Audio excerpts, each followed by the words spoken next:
Hi అందరికీ, మీ జిఎన్ఎల్ learning జోన్కి స్వాగతం. ప్రభుత్వ ఉద్యోగాలపై నిజమైన స్పష్టమైన విశ్లేషణలు అందించే మీ channel. MHSRB lab technician provision list విడుదలైంది.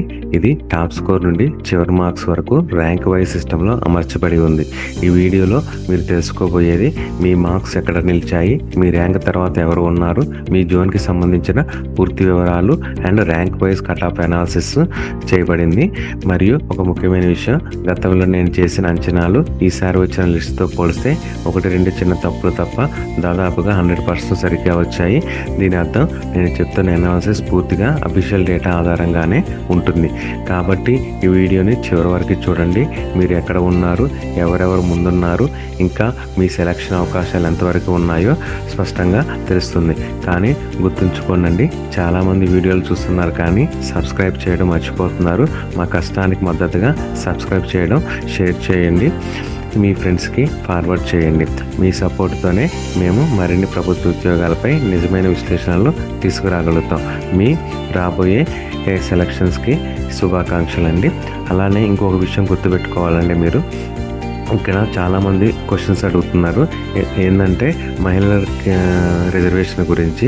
ఇక్కడ మనకి మీ నోటిఫికేషన్ రిలీజ్ చేసిన దాంట్లో GOMS నెంబర్ సెలక్షన్ ప్రకారం 35 అంటే GOMS నెంబర్ 35 ప్రకారం ఉన్న 33% మహిళా హారిజంటల్ రిజర్వేషన్ అన్ని కేటగిరీలకు OC, BC, SC, ST, EWSకి వర్తిస్తుంది. దీని అర్థం ఏంటంటే OC ఓపెన్ కేటగిరీలో కూడా మొత్తం పోస్టులు 33 మహిళలకు కేటాయించాలి. ఉదాహరణకు ఓపెన్ కాస్ట్లో 30 పోస్టులు ఉంటే 10 పోస్టులు మహిళలకు రిజర్వ్ చేసి ఉంటుంది. అదే కులాల వారీగా రిజర్వేషన్ చూసినట్లయితే BCA, BCB, BCC, BCD, BCE, SC, ST, EWSలో కూడా ఆయా కులాల్లోనే అదే శాతం 33% మహిళలకు కేటాయించాలి. ఉదాహరణకు BCBలో 15 పోస్టులు ఉంటే 5 పోస్టులు మహిళలకు రిజర్వ్ అయ్యాయి. దీనినే హారిజంటల్ రిజర్వేషన్ అంటారు. అంటే ప్రతి కులంలో ప్రతి కేటగిరీలో వేరుగా అమలు చేయబడుతుంది, కేవలం ఒక చోట మాత్రమే కాకుండా. ఇది గుర్తుపెట్టుకోనండి. ఇది మీ నోటిఫికేషన్లో కూడా మనకి మెన్షన్ చేశారు. GOMS నెంబర్ 35 అని. అదొకసారి పూర్తిగా చూసుకోండి. ఇప్పుడు మనం ఎంహెచ్ఎస్ఆర్బి ల్యాబ్ టెక్నీషియన్ జోన్ 7 గురించి తెలుసుకున్నామండి. జోన్ 7లో ప్రొవిజనల్ లిస్ట్ ఆధారంగా చేసిన డేటా అనాలిసిస్ ర్యాంక్ వైజ్గా ఎలా ఉందో ఒకసారి మనం చూద్దాం. సో ఇక్కడ జోన్ 7లోని ఓపెన్ కేటగిరీకి వచ్చినట్లయితే మొత్తం 58 వేకెన్సీస్ ఉన్నాయండి. ఈ 58 వేకెన్సీస్లో మనం హారిజంటల్ రిజర్వేషన్ ప్రకారం చూసినట్లయితే మేల్కి వచ్చేసరికి 39, ఫీమేల్కి వచ్చేసరికి 19 అనేవి కేటాయించబడతాయి. సో ఇక్కడ మనకి మేల్ గురించి తెలుసుకున్నట్లయితే మేల్ టాప్ మార్క్స్ వచ్చేసరికి 91. సో ఆ 91 మార్క్స్ వచ్చిన అభ్యర్థికి ర్యాంక్ వచ్చేసరికి 10వ ర్యాంకులో ఉన్నారు. 15వ ర్యాంకులో ఉన్న అభ్యర్థికి 90 మార్క్స్ వచ్చినవి. 23వ ర్యాంకులో ఉన్న ఫిమేల్ అభ్యర్థికి 89 మార్క్స్ వచ్చినవి. అంటే మనకి ఇక్కడ ర్యాంక్ వైజ్గా చూసుకున్నట్లయితే 91, 90లో మెయిన్ అభ్యర్థులే టాప్లో ఉన్నారు. 91 మార్క్స్ వచ్చిన అభ్యర్థికి BCA కేటగిరీకి చెందిన అభ్యర్థి, 90 మార్క్స్ వచ్చిన అభ్యర్థి వచ్చేసరికి SC కేటగిరీకి చెందిన అభ్యర్థి. సో ఇక్కడ మనకి మార్క్స్ పరంగా చూసుకుంటే మేల్ క్యాండిడేట్స్కి 76 మార్క్స్ అనేది లీస్ట్ కట్ ఆఫ్గా పరిగణించవచ్చు. 76 నుంచి 91 ఓపెన్లోకి వచ్చే ఛాన్సెస్ ఉన్నాయి. అంటే 76 మార్క్స్ నుంచి 91 మార్క్స్ మధ్యలో ఉన్న అభ్యర్థులకి అవకాశం అనేది వస్తుంది. అదే ఫీమేల్ కేటగిరీ చూసినట్లయితే ఫీమేల్ కేటగిరీలో 89 మార్క్స్ టాప్లో ఉన్నారు. 89 మార్క్స్ వచ్చిన అభ్యర్థికి 23వ ర్యాంకు, 88 మార్క్స్ వచ్చిన అభ్యర్థికి 24వ ర్యాంకు. 89 మార్క్స్ వచ్చిన ఫీమేల్ అభ్యర్థి BCB కేటగిరీకి చెందినవారు. 88 సెకండ్లో ఉన్న 88 మార్క్స్ వచ్చిన ఫీమేల్ అభ్యర్థికి OC కేటగిరీకి చెందిన వాళ్ళు. సో ఇలా మనకి 70 మార్క్స్ అనేది ఫిమేల్ కట్ ఆఫ్గా పరిగణించవచ్చు. అంటే 70 నుంచి 89 మార్క్స్ మధ్యలో వచ్చిన ఫిమేల్ క్యాండిడేట్స్కి అవకాశం అనేది వస్తుంది. ఒకవేళ ఇక్కడ 70 మార్క్స్ అనేది ఇంకా ఎక్కువ మంది ఉన్నట్లయితే వాళ్ళని రాస్టర్ పాయింట్ ఆధారంగా, వయసు ఆధారంగా, క్యాస్ట్ ఆధారంగా సెలక్షన్లోకి పరిగణిస్తారు. సో ఇది మనకి జోన్ 7లోని ఓపెన్ కేటగిరీ గురించి అండి. ఇది మీ ర్యాంక్ ఎక్కడ ఉందో చెక్ చేసుకోండి ఒకసారి. మీ మార్క్స్ మీ ర్యాంక్ వైజ్గా సెలక్షన్ అనేది చూసుకోండి. నెక్స్ట్ కేటగిరీలోకి వెళ్ళినట్లయితే నెక్స్ట్ కేటగిరీ బీసీఏ కేటగిరీ అండి. సో మనకి ఇక్కడ బీసీఏ కేటగిరీలో మొత్తం వేకెన్సీస్ వచ్చేసరికి నెంబర్ ఆఫ్ వేకెన్సీస్ 13 ఉన్నాయి. ఈ 13లో మనకి మేల్కి వచ్చేసరికి 9, ఫీమేల్కి వచ్చేసరికి 4. కానీ ఇక్కడ మనకి ఏమవుతుందంటే మొత్తం 13 పోస్టులకి ఫిమేల్కి 4 కేటాయించాలి. కానీ ఇక్కడ మనకి ఫిమేల్కి వచ్చేసరికి టాప్లోనే ఉన్నారు కాబట్టి టాప్ మార్క్స్ ఇంకొక ఫిమేల్ అభ్యర్థికి అవకాశం అనేది వచ్చింది. సో ఇక్కడ మనకి మేల్ అభ్యర్థుల గురించి చూసినట్లయితే 74 మార్క్స్ టాప్లో ఉన్నారు, 64 అనేది లిస్ట్లో ఉన్నారు. అంటే 64 నుంచి 74 మధ్యలో వచ్చిన అభ్యర్థులకి అవకాశం అనేది వచ్చింది. అంటే 74 మార్క్స్ వచ్చిన అభ్యర్థికి 417వ ర్యాంకు, 73 మార్క్స్ వచ్చిన అభ్యర్థికి 482 ర్యాంక్ అనేది వచ్చిందండి. సో ఇట్లా మనకి ఫిమేల్ క్యాండిడేట్ల గురించి చూసినట్లయితే ఫిమేల్కి వచ్చేసరికి top marks 69 marks, least marks వచ్చేసరికి 64. సో ఇక్కడ 64 మార్క్స్ వచ్చిన అభ్యర్థికి అవకాశం అనేది వచ్చిందండి. యాక్చువల్గా మనకి ఫిమేల్ కోటాలో వాళ్ళ రిజర్వేషన్ ప్రకారం 4కి రావాలి. కానీ ఇక్కడ మెరిట్ లిస్ట్ ప్రకారం చూసుకుంటే 64 మార్క్స్ వచ్చిన ఫిమేల్ అభ్యర్థికి కూడా అవకాశం అనేది ఉందని నేను అనుకుంటున్నాను.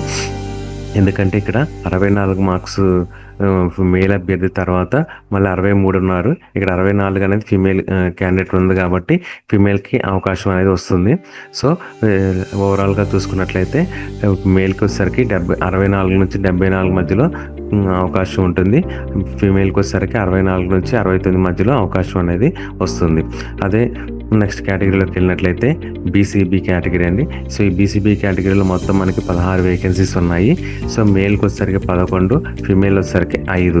అంటే ఇక్కడ మేల్కి వచ్చేసరికి టాప్ మార్క్స్లో 75 మార్క్స్లో ఉన్నారు. 75 మార్క్స్ వచ్చిన అభ్యర్థికి ర్యాంక్ వచ్చేసరికి 382వ ర్యాంకు, సెకండ్ 75 మార్క్స్ వచ్చిన అభ్యర్థికి 397వ ర్యాంకు, థర్డ్ 75 మార్క్స్ వచ్చిన అభ్యర్థికి 403వ ర్యాంక్ అనేది ఇక్కడ మనకి చూపించబడుతుంది.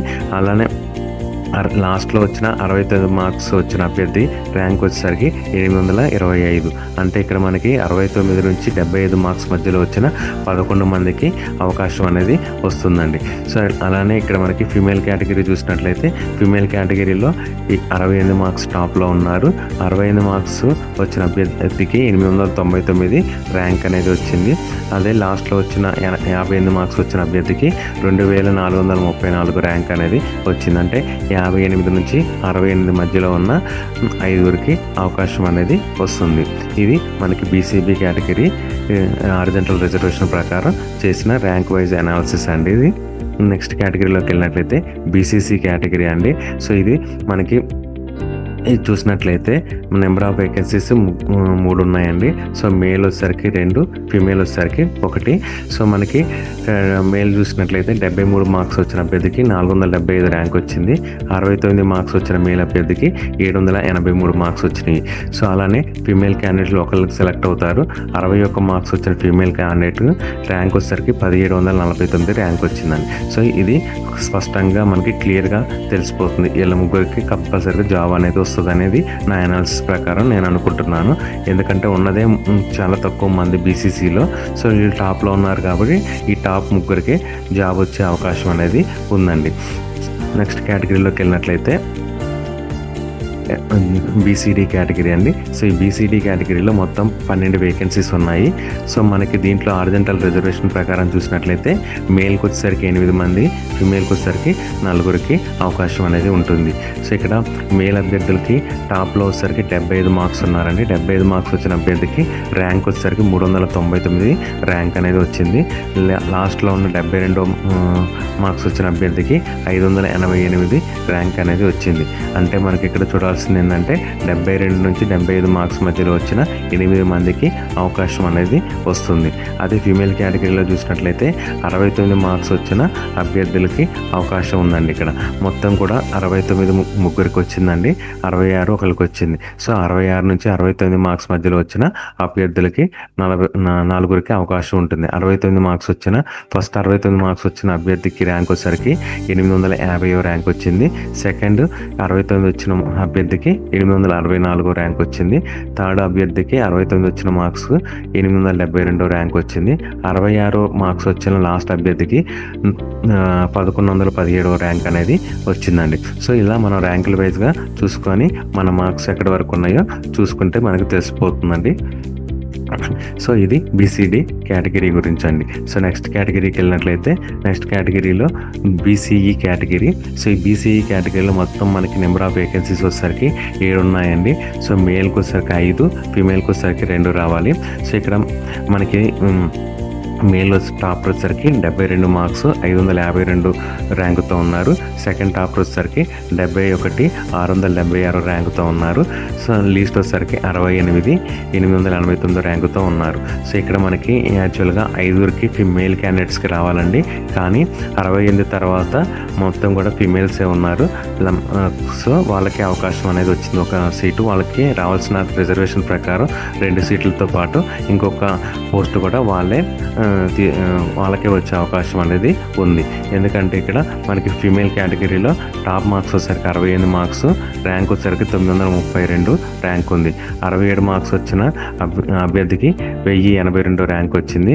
65 మార్క్స్ వచ్చిన ఇంకో ఫీమేల్ అభ్యర్థికి 1213 ర్యాంక్ వచ్చింది. సో ఈ డేటాలో 65 నుంచి 68 మధ్యలో ఇంకా మేల్ అభ్యర్థి లేరు కాబట్టి ఈ 65 మార్క్స్ వచ్చిన 1213 ర్యాంక్ వచ్చిన ఫీమేల్కి కూడా వచ్చే అవకాశం అనేది ఉందండి. ఇది బీసీఈ కేటగిరీ గురించి అండి. సో నెక్స్ట్ కేటగిరీకి వెళ్ళినట్లయితే ఈడబ్ల్యూఎస్ కేటగిరీ అండి. సో ఈడబ్ల్యూఎస్ కేటగిరీలో మొత్తం నెంబర్ ఆఫ్ వేకెన్సీస్ వచ్చేసరికి 18 ఉన్నాయండి. దీంట్లో మనకి హారిజాంటల్ రిజర్వేషన్ ప్రకారం చూసినట్లయితే మేల్కి వచ్చేసరికి 12, ఫీమేల్కి వచ్చేసరికి 6 అవకాశం అనేది ఉంది. సో ఇక్కడ మనకి టాప్ ర్యాంక్లో ఉన్న మేల్ అభ్యర్థికి వచ్చేసరికి 76 మార్క్స్ వచ్చినాయండి. దీంట్లో అతనికి ర్యాంక్ వచ్చేసరికి 347 rank, second topper 68 887 rank, third topper వచ్చేసరికి 67 994 ర్యాంక్ అనేది వచ్చింది. అలానే లాస్ట్లో సెలెక్ట్ అయిన అభ్యర్థికి వచ్చేసరికి 12వ అభ్యర్థి 59 మార్క్స్తో సెలెక్ట్ అవుతారు. 59 వచ్చిన అభ్యర్థికి 2204 ర్యాంక్ అనేది వచ్చింది. సో ఇక్కడ మనకి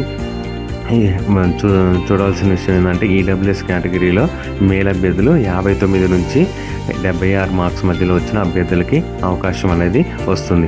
అదే ఫిమేల్ కేటగిరీకి వచ్చినట్లయితే 6 అవకాశం ఉంది. 6లో టాప్లో ఉన్నది 63 మార్క్స్ ఫిమేల్ అభ్యర్థి 1480 ర్యాంకుతో ఉన్నారు. సెకండ్ అభ్యర్థి వచ్చేసరికి 62 1640 ర్యాంకుతో ఉన్నారు. ఇక్కడ చూడవలసింది ఏంటంటే ఫిమేల్ అభ్యర్థులకి కొంచెం లీస్ట్ మార్క్స్తో వచ్చినా కానీ అవకాశం అనేది వస్తుంది.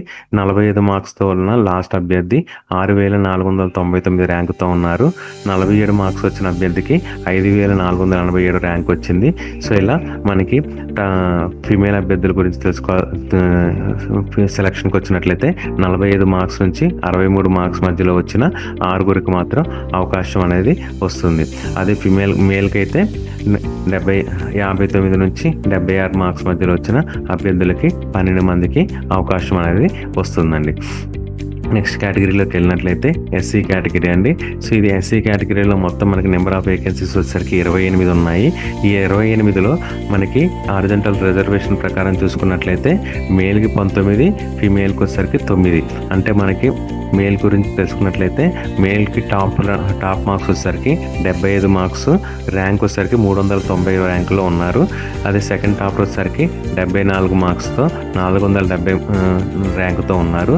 థర్డ్ టాపర్ వచ్చేసరికి 73 మార్క్స్తో 483 ర్యాంకుతో ముందులో ఉన్నారు.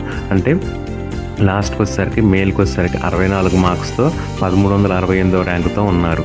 అంటే 64 నుంచి 75 మార్క్స్ మధ్యలో వచ్చిన అభ్యర్థులకి 19 మందికి అవకాశం అనేది ఉంటుందండి ఎస్సీ కేటగిరీలో. అదే ఫీమేల్ కేటగిరీ గురించి తెలుసుకున్నట్లయితే ఫీమేల్ కేటగిరీలో టాప్లో ఉన్నది 67 మార్క్స్ వచ్చిన అభ్యర్థి. 67 మార్క్స్ వచ్చిన అభ్యర్థికి 1048 ర్యాంక్ అనేది వచ్చింది. అదే లీస్ట్లో వచ్చిన అభ్యర్థికి వచ్చేసరికి 56 మార్క్స్ 2814 ర్యాంక్ అనేది వచ్చిందండి. ఒకవేళ 56 మార్క్స్ ఎక్కువ మంది ఉన్నట్లయితే వాళ్ళని వయస్సు ఆధారంగా రాష్ట్ర పాయింట్ ఆధారంగా సెలక్షన్లోకి తీసుకుంటారండి. సేమ్ ఇక్కడ కూడా మేల్ అభ్యర్థులు ఒక 64 వచ్చిన అభ్యర్థులు ఎక్కువ మంది ఉన్నట్లయితే వాళ్ళను కూడా రోస్టర్ పాయింట్ ఆధారంగా వయసు ఆధారంగా సెలక్షన్లోకి తీసుకుంటారు. సో ఇది మనకి ఎస్సీ కేటగిరీ గురించి అండి. సో నెక్స్ట్ కేటగిరీకి వెళ్ళినట్లయితే ఎస్టీ కేటగిరీ అండి. సో ఎస్టీ కేటగిరీలో మొత్తం మనకి 19 వేకెన్సీస్ ఉన్నాయండి. ఈ 19 వేకెన్సీస్లో హారిజంటల్ రిజర్వేషన్ ప్రకారం చూసుకున్నట్లయితే మేల్కి వచ్చేసరికి 13, ఫిమేల్కి వచ్చేసరికి 6 అవకాశం ఉందండి. సో మేల్ టాపర్ వచ్చేసరికి 72 మార్క్స్తో 581 ర్యాంకుతో ఉన్నారు. సెకండ్ టాపర్ 71 మార్క్స్తో 655 ర్యాంకుతో ఉన్నారు. థర్డ్ టాపర్ వచ్చేసరికి 71 మార్క్స్తో 664 ర్యాంకుతో ఉన్నారు. అదే లాస్ట్కి వచ్చేసరికి 59 మార్క్స్తో 2155 ర్యాంకుతో ఉన్నారు. అంటే 59 నుంచి 72 మార్క్స్ మధ్యలో వచ్చిన మేల్ అభ్యర్థులకి అవకాశం అనేది వచ్చింది. అదే ఫిమేల్ గురించి తెలుసుకున్నట్లయితే ఫిమేల్కి వచ్చేసరికి టాప్ మార్క్స్లో 61 మార్క్స్తో 1858 ర్యాంకుతో ఉన్నారు. అదే లాస్ట్లో చూసినట్లయితే 52 మార్క్స్తో 3807 ర్యాంకుతో ఉన్నారండి. సో ఇక్కడ మనం చూసినట్లయితే 52 మార్క్స్ నుంచి 61 మార్క్స్ మధ్యలో వచ్చిన ఫీమేల్ అభ్యర్థులకి అవకాశం అనేది ఉందండి. సో ఇది మనం ఎస్టీ కేటగిరీ గురించి అండి. అలానే మనకి మీరు ఈ వీడియోలన్నీ పూర్తిగా చూడండి. మీకు ఏదైనా డౌట్స్ ఉంటే కామెంట్ సెక్షన్లో పెట్టండి. అలాగే ఏఎన్ఎం, స్టాఫ్ నర్సు, ఫార్మసిస్ట్ పోస్టులపై పూర్తి వివరాలు, cut off analysis, category wise selection videos కూడా ఈ ఛానల్లో వస్తాయి. కాబట్టి మీకు ఇవన్నీ మిస్ అవ్వకుండా చూడాలంటే వీడియోని లైక్ చేయండి, మీ ఫ్రెండ్స్తో షేర్ చేయండి. మరియు ఇంపార్టెంట్ విషయం ఏంటంటే జిఎన్ఎల్ లెర్నింగ్ జోన్ ఛానల్ని సబ్స్క్రైబ్ చేయండి. మీ సపోర్ట్తో మేము మరిన్ని ప్రభుత్వ ఉద్యోగ విశ్లేషణలు, నిజాయితీతో కూడిన కంటెంట్ అందించగలుగుతాము. ధన్యవాదాలు. మీకు శుభాకాంక్షలు.